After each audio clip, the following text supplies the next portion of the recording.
Fair ಆಗಿರಬೇಕು. ಚುನಾವಣೆ ಎಲ್ಲರಿಗೂ ಕೂಡ ಸಮಾನ ಮುಕ್ತವಾದಂಥ ಅವಕಾಶ ಇರಲಿಕ್ಕೆ ನಾವು ಪ್ರಜಾಪ್ರಭುತ್ವ ವ್ಯವಸ್ಥೆಯಲ್ಲಿ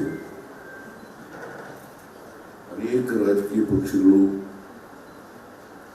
ಚುನಾವಣೆಗಳನ್ನು ಎದುರಿಸ್ತವೆ. ಸಂವಿಧಾನ ಅವಕಾಶ ಕೂಡ ಮಾಡಬೇಕು. ನಿಮಗೆಲ್ಲ ಗೊತ್ತಿರೋ ರೀತಿಯಲ್ಲಿ ಕಾಂಗ್ರೆಸ್ ಪಕ್ಷ ದೇಶದಲ್ಲಿ ಒಂದು ಹಳೆಯ ರಾಜಕೀಯ ಪಕ್ಷ, ಸ್ವಾತಂತ್ರ್ಯಕ್ಕಾಗಿ ಹೋರಾಟ ಮಾಡಿದಂಥ ಪಕ್ಷ ದೇಶದವರು. ಇವತ್ತು ಈ ದೇಶಕ್ಕೆ ಸ್ವಾತಂತ್ರ್ಯ ಸಿಕ್ಕಿದ್ರೆ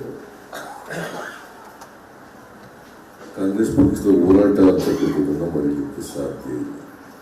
ಮಹಾತ್ಮ ಗಾಂಧೀಜಿಯವರ ನೇತೃತ್ವದಲ್ಲಿ ಅನೇಕ ಜನ ಆಸ್ತಿ ಪಾಸ್ತಿಗಳನ್ನು ಕಳ್ಕೊಂಡಿದ್ದಾರೆ, ಪ್ರಾಣಗಳನ್ನು ಕಳ್ಕೊಂಡಿದ್ದಾರೆ, ಹುತಾತ್ಮರಾಗಿದ್ದಾರೆ.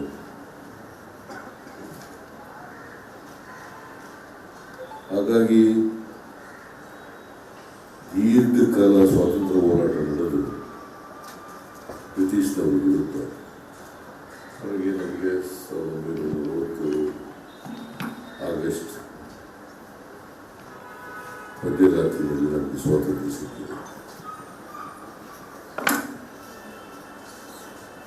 ಇವೆಲ್ಲ ಇತಿಹಾಸ ನೋಡಿದಾಗ ಈ ಸ್ವಾತಂತ್ರ್ಯ ಹೋರಾಟದಲ್ಲಿ RSSನವರಾಗಲಿ ಬಿಜೆಪಿಯವರಾಗಲಿ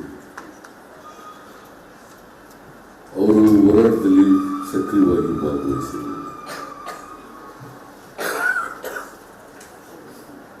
ಪ್ರಜಾಪ್ರಭುತ್ವದಲ್ಲಿ ಯಾವುದೇ ಪಕ್ಷಗಳು ಚುನಾವಣೆಗೆ ಸ್ಪರ್ಧೆ ಮಾಡಬಹುದು, ಚುನಾವಣೆ ಯಾರಿಗೆ ಪಾರ್ಲಿಮೆಂಟ್ನಲ್ಲಿ ಬಹುಮತ ಇರ್ತದೆ ಅಥವಾ ಅಸೆಂಬ್ಲಿನಲ್ಲಿ ಬಹುಮತ ಇರ್ತದೆ, ಸಾರ್ವಭೌಮತ ಅಧಿಕಾರ ಮಾಡಬಹುದು ಸ್ಪಷ್ಟವಾಗಿದೆ. ಹಾಗಾಗಿ ಭಾರತೀಯ ಜನತಾ ಪಕ್ಷದವರು ಅವರ ಸ್ವಾತಂತ್ರ್ಯ ಹೋರಾಟದಲ್ಲಿ ಏನು ಕೊಡುಗೆ ಇಲ್ಲದವರು ಕೂಡ ಇವತ್ತು ದೇಶವನ್ನು ಆಳ್ತಾ ಇದ್ದಾರೆ.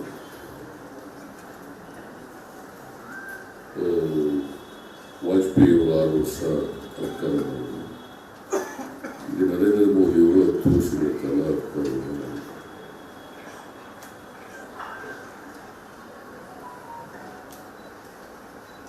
ಜನರು ಪ್ರಜಾಪ್ರಭುತ್ವದಲ್ಲಿ ಜನರ ಅಭಿಪ್ರಾಯನೇ ಪರಮೋಚ್ಚ. ಜನರು ಯಾರ ಪರವಾಗಿ ಅಭಿಪ್ರಾಯ ಕೊಡ್ತಾರೆ, ಅವರು ತೀರ್ಪು ಕೊಡ್ತಾರೆ, ಅವರು ಅಧಿಕಾರವನ್ನು ಮಾಡಲಿಕ್ಕೆ ಅವಕಾಶ ಇದೆ. ಸಂವಿಧಾನ ಅದೇ ಪ್ರಜಾಪ್ರಭುತ್ವದ ಲಕ್ಷಣ. ಈಗ ರಾಜಕೀಯ ಪಕ್ಷಗಳು ಜನರಿಂದ ಹಣ ಕಲೆಕ್ಟ್ ಮಾಡ್ತಾರೆ. ಪಕ್ಷ ನಡೆಸಬೇಕಲ್ಲ, ರಾಜಕೀಯ ಪಕ್ಷ ನಡೆಸಬೇಕಾದ್ರೆ ಜನರು ದೇಣಿಗೆ ಕೊಡ್ತಾರೆ, ಪಕ್ಷಕ್ಕೆ ವಂತಿಗೆ ಕೊಡ್ತಾರೆ. ಆ ಹಣ ರಾಜಕೀಯ ಪಕ್ಷದ್ದು ಹಣ, ಜನರ ಹಣ ಕೊಟ್ಟಿರ್ತಕ್ಕಂಥ ವಂತಿಗೆ ಕೊಟ್ಟಿರ್ತಕ್ಕಂಥ ಅದು ಪಕ್ಷದ ಹಣ ಅಂತ. ಇವತ್ತು ಚುನಾವಣೆ ಹತ್ರ ಇರುವುದು ಕಾಂಗ್ರೆಸ್ ಪಕ್ಷದಂತ ಒಂದು ಹಳೆಯ ರಾಜಕೀಯ ಪಕ್ಷದ ಅಲ್ಲಿರ್ತಕ್ಕಂಥ ಹಣವನ್ನೇ ನಿರ್ಬಂಧ ಮಾಡಿ ಸೀಜ್ ಮಾಡ್ತಕ್ಕಂಥ ಕೆಲಸವನ್ನು ಮಾಡಿದ್ದಾರೆ. ಇದು ನೀವು ಯೋಚನೆ ಮಾಡಿ. ಈ ರೀತಿಯಾಗಿ ಸಣ್ಣ ಯಾವುದೋ ಒಂದು ಸಣ್ಣ ಕ್ಷುಲ್ಲಕ ಕಾರಣ ಇಟ್ಕೊಂಡು ಇಡೀ ಅಕೌಂಟನ್ನೇ ಸೀಟ್ ಮಾಡೋದು,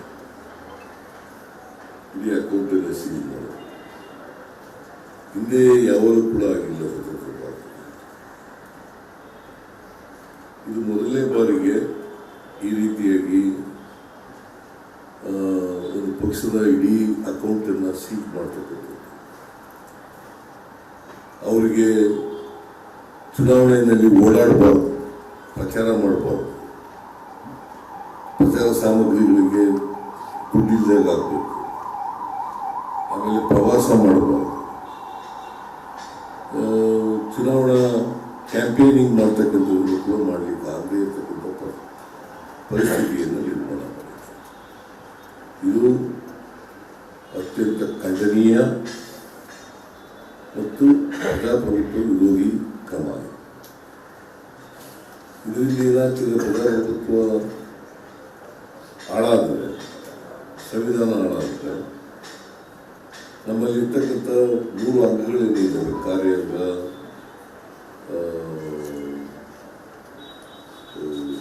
ಶಾಸಕಾಂಗ ಮತ್ತು ನ್ಯಾಯಾಂಗ, ಇವು ಕೂಡ ಹಾಳಾಗ್ತವೆ, ಇವು ಬಿಡಬೇಕಾಗ್ತದೆ.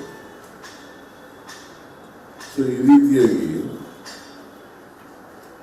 ಬಿಜೆಪಿಯವರು ಮನುಸ್ಮೃತಿನಲ್ಲಿ ನಂಬಿಕೆ ಇಟ್ಕೊಂಡಿದ್ದಾರೆ, ಮನುಸ್ಮೃತಿನಲ್ಲಿ ನಂಬಿಕೆ ಇಟ್ಕೊಂಡಿದ್ದಾರೆ.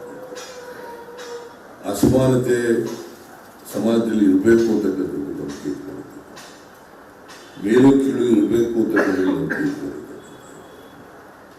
ಅಸಮಾನತೆ ಇದ್ದರೆ, ಮೇಲು ಕೀಳಿದ್ರೆ,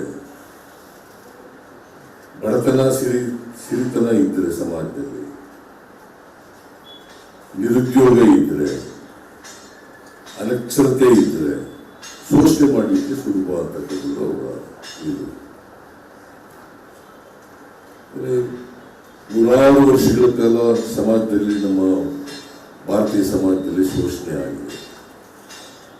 ಜಾತಿ ವ್ಯವಸ್ಥೆ ಹೆಸರಿನಲ್ಲಿ, ಮನುಸ್ಮೃತಿ ಹೆಸರಿನಲ್ಲಿ ಶೋಷಣೆಗಳು ನಡೀತಾ ಇದ್ದಾವೆ, ಈಗ ನಡೀತಾ ಇದೆ. ಅದಕ್ಕೋಸ್ಕರನೇ ಸಾವಿರಾರು ವರ್ಷಗಳಿಂದ ಬದಲಾವಣೆಗೆ ಪ್ರಯತ್ನಗಳು ನಡೀತಾ ಇದ್ರು ಕೂಡ ಪ್ರಯತ್ನಗಳಾಗ್ತಾ ಇದೆ. ಬುದ್ಧನ ಕಾಲದಿಂದ ಇವತ್ತಿನವರೆಗೆ ಬದಲಾವಣೆಗೆ ಪ್ರಯತ್ನಗಳಾಗ್ತಾ ಇದ್ರು ಕೂಡ ಬದಲಾವಣೆ ಆಗ್ತಾ ಇಲ್ಲ.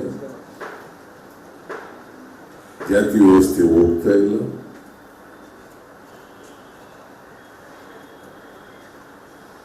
ಅಸಮಾನತೆ ತೊಲಗ್ತಾ ಇಲ್ಲ. ನಮ್ಮ ಸಂವಿಧಾನದಲ್ಲಿ ಬಹಳ ಸ್ಪಷ್ಟವಾಗಿ ಅಸಮಾನತೆಯನ್ನು ತೊಲಗಬೇಕು ಅಂತಕ್ಕಂಥದ್ದು ಬಹಳ ಸ್ಪಷ್ಟವಾಗಿರ್ತದೆ. ಸಮಾನತೆ ಬಂದರೆ ಎಲ್ರಿಗೂ ಸಮಾನ ಅವಕಾಶಗಳು ಸಿಗ್ತದೆ, ಸಮ ಸಮಾಜ ನಿರ್ಮಾಣ. ಇದಕ್ಕೆ ವಿರುದ್ಧವಾಗಿರ್ತಕ್ಕಂಥವರು ಭಾರತೀಯ ಜನತಾ ಪಕ್ಷ. ಅದಕ್ಕೋಸ್ಕರನೇ ಅವರು ಪ್ರಜಾಪ್ರಭುತ್ವ ವಿರೋಧಿಯಾದಂಥ ಕ್ರಮದ ಮೂಲಕ ಇವತ್ತು ರಾಜಕೀಯ ಪಕ್ಷಗಳ ಕತ್ತನ್ನು ಇಸತಕ್ಕಂಥ ಕೆಲಸವನ್ನು ನಾನು ಸುರ್ಜೇವಾಲಾ ಅವರು ಹೇಳಿದ್ನೆಲ್ಲ ಮತ್ತೆ ರೀಟ್ರೇಟ್ ಮಾಡಕ್ಕೆ ಹೋಗಲ್ಲ. ಇದು ಅತ್ಯಂತ ಖಂಡನೀಯವಾದಂಥ ರೀತಿಯಲ್ಲಿ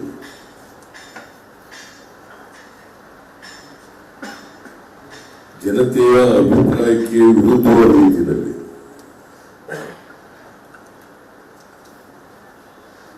ಸಂವಿಧಾನಕ್ಕೆ ವಿರುದ್ಧವಾದ ರೀತಿಯಲ್ಲಿ ನಡ್ಕೊತಾ ಇದ್ದಾರೆ.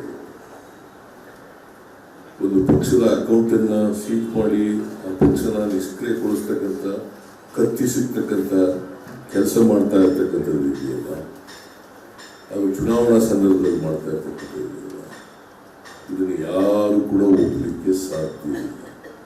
ಯಾಕೆ ಹಿಂಗೆ ಮಾಡ್ತಾ ಇದ್ದಾರೆ ಅಂತ ನನಗನ್ಸುತ್ತೆ, ಅವ್ರಿಗೆ ಸೋಲು ಭೀತಿ ಶುರುವಾಗಿದೆ. ಈ ಲೋಕಸಭಾ ಚುನಾವಣೆಯಲ್ಲಿ ಸೋಲ್ತೀವಿ ಅಂತಕ್ಕಂಥ ಭೀತಿ ಶುರುವಾಗಿದೆ. ಆ ಭೀತಿಯಿಂದ ರಾಜಕೀಯ ಪಕ್ಷವನ್ನು ನಿಷ್ಕ್ರಿಯಗೊಳಿಸ್ತಕ್ಕಂಥ ಕೆಲಸವನ್ನು ಮಾಡ್ತಾರೆ. ಅಭ್ಯರ್ಥಿಗೆ ಸಹಾಯ ಮಾಡಬಾರ್ದು, ಪ್ರವಾಸ ಮಾಡಬಾರ್ದು, ಚುನಾವಣಾ ಪ್ರಚಾರ ಮಾಡಬಾರ್ದು, ಪ್ರಚಾರ ಸಾಮಗ್ರಿಗಳನ್ನು ಅಭ್ಯರ್ಥಿಗಳಿಗೆ ಕೊಡಬಾರ್ದು, ಇವೆಲ್ಲವನ್ನು ಕೂಡ ನಿರ್ಬಂಧ ಇರತಕ್ಕ ಮಾಡಬೇಕಾದ್ರೆ ಅಕೌಂಟ್ಗೆ ಸೀಸ್ ಮಾಡಬೇಡ, ಒಂದು ಪೈಸೆ ಇಲ್ಲೇನ ಮಾಡಬೇಡ. ಅದೇ ಬಿಜೆಪಿಗೆ ಎಷ್ಟು ಬಾಡಿಗಳ ಮೂಲಕ ದುಡ್ಡು ಬಂದಿದೆ ಅವ್ರನ್ನ ಯಾಕೆ ಸೀಟ್ ಮಾಡಿಲ್ಲ? ಆಯ್ತಪ್ಪ, ಅವ್ರದ್ದು ಮಾಡಬೇಕಲ್ಲ, ಬಿಜೆಪಿ ಅವ್ರದ್ದು ಮಾಡಬೇಕಲ್ಲ. ಆಮೇಲೆ ಇನ್ಕಮ್ ಟ್ಯಾಕ್ಸ್ ರೈಡ್ ಮಾಡೋದು ಯಾರನ್ನ? ಏನು ಬರೀ ಶ್ರೀಮಂತರೆಲ್ಲ ವಿರೋಧ ಪಕ್ಷದಲ್ಲೇ ಇದ್ದಾರ?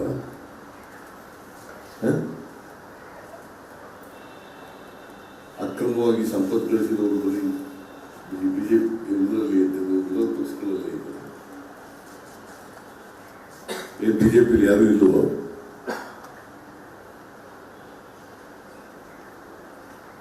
ಭ್ರಷ್ಟಾಚಾರದ ಪಿತಾಮಹರು ಅವರು. ಈಗ ನೋಡಿ, ಈ ಆಪರೇಷನ್ ಕಮಲ ಅಂತ ಶುರು ಮಾಡಿದ್ದು ಕರ್ನಾಟಕದಲ್ಲಿ ಅವರೇ ಅಲ್ವಾ? ಏನು ಆಪರೇಷನ್ ಕಮಲ ಸುಮ್ಮನೆ ಮಾಡಿದ್ರ? ರಾಜೀನಾಮೆ ಕೊಡಿಸಿ ಕೋಟಿಗಟ್ಟಲೆ ದುಡ್ಡು ಖರ್ಚು ಮಾಡಿ, ಎಲೆಕ್ಷನ್ ಖರ್ಚು ಮಾಡಿ, ಅವ್ರಿಗೆ ರಾಜೀನಾಮೆ ಕೊಟ್ಟವ್ರಿಗೆ ಕೋಟಿಗಟ್ಟಲೆ ಹಣ ಕೊಟ್ಟು ರಾಜೀನಾಮೆ ಕೊಡಿಸಿ ಇವತ್ತು ಕೂಡ ಪ್ರಯತ್ನ ಮಾಡ್ತಾರೆ ಕರ್ನಾಟಕದಲ್ಲಿ.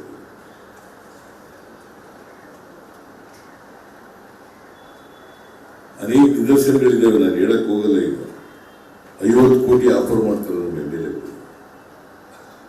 ರಾಜೀನಾಮೆ ಕೊಡಿ. ಚುನಾವಣೆಯನ್ನು ನಾವೇನು ಮಾಡ್ಕೊಡ್ತೀವಿ? ರಾಜೀನಾಮೆ ಕೊಡಿ, 50 ಕೋಟಿ ತಗೊಳ್ಳಿ, ರಾಜೀನಾಮೆ ಕೊಟ್ಬಿಟ್ರಿ, ಆಮೇಲೆ ಚುನಾವಣೆ ಖರ್ಚಿಲ್ಲ ನಾವೇ ಯಾವ ದುಡ್ಡು ಇದು? ಯಾವ ದುಡ್ಡು ಇದು? ಕಪ್ಪಣ ಅಲ್ವಾ? ಲಂಚದ ಹಣ ಅಲ್ವಾ?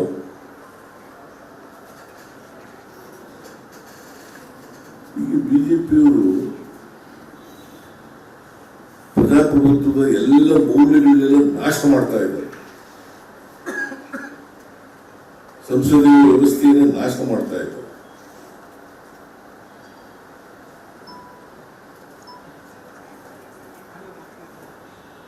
ಜನರ ಅಭಿಪ್ರಾಯ ಇಲ್ಲ ಅಂತ ಗೊತ್ತಾಗ್ಬಿಟ್ಟಿದೆ ಈ ಸಾರಿ.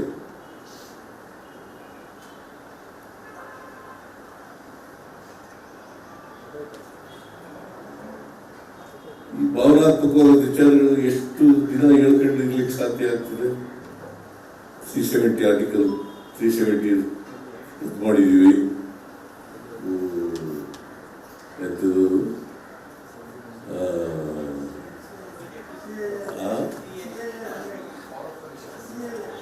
CA ಅದನ್ನ ಮಾಡೋದ್ರ ಮೂಲಕ ಪುಲ್ವಾಮಾ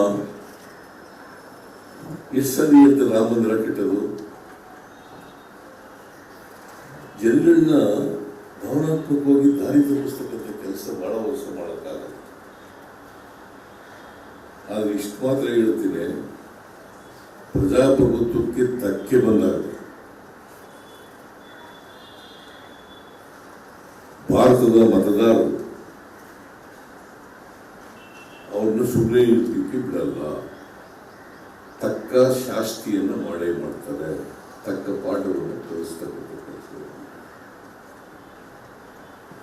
ನನಗನ್ಸುತ್ತೆ ಇವರು ಈ ಸಾರಿ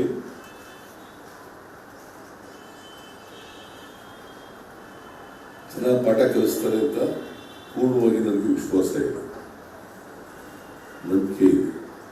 ಕರ್ನಾಟಕದಲ್ಲಂತೂ ನಾವು ಕನಿಷ್ಠ 20 ಸ್ಥಾನಗಳನ್ನು ಗೆದ್ದೇ ಗೆಲ್ತೀವಿ. ನಾನು ಕೂಡಲೇ election commission, CBI, income tax, ED ಎಲ್ಲ ದುರ್ಬಲಗೊಳಿಸ್ಬಿಟ್ಟಿದ್ದಾರೆ. ಅವ್ರು ಹೇಳಿದಾಗೆ ನಾವು ಅವ್ರು ತಾಳತಕ್ಕಂತೆ ಕುಳಿತಕ್ಕಂಥ ರೀತಿಯಲ್ಲಿ ಈ ಸಂಸ್ಥೆಗಳೆಲ್ಲ ಕೆಲಸ ಮಾಡ್ತಾರೆ. ನಾನು ಈಗಲೂ ಕೂಡ ಎಲೆಕ್ಷನ್ ಕಮಿಷನ್ಗೆ ಒತ್ತಾಯ ಮಾಡ್ತೀನಿ, ಕೂಡಲೇ ಇಂಟರ್ಫಿಯರ್ ಆಗಿ ಇವತ್ತೇನು ಅಕೌಂಟ್ಸ್ನ ಸೀಜ್ ಮಾಡಿದ್ದಾರೆ ಅದನ್ನ ಮತ್ತೆ ಕಾಂಗ್ರೆಸ್ ಪಾರ್ಟಿಗೆ ರೆಸ್ಟೋರ್ ಮಾಡಬೇಕು ಅಂತೇಳಿ ಒತ್ತಾಯ ಮಾಡ್ತೀನಿ.